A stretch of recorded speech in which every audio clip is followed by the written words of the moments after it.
Online कभी भी order ना करें।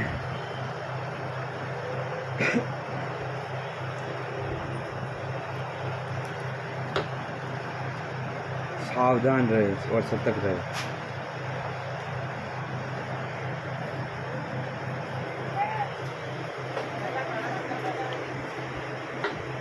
ये भैया वन प्लस लेके आए थे यहाँ पर।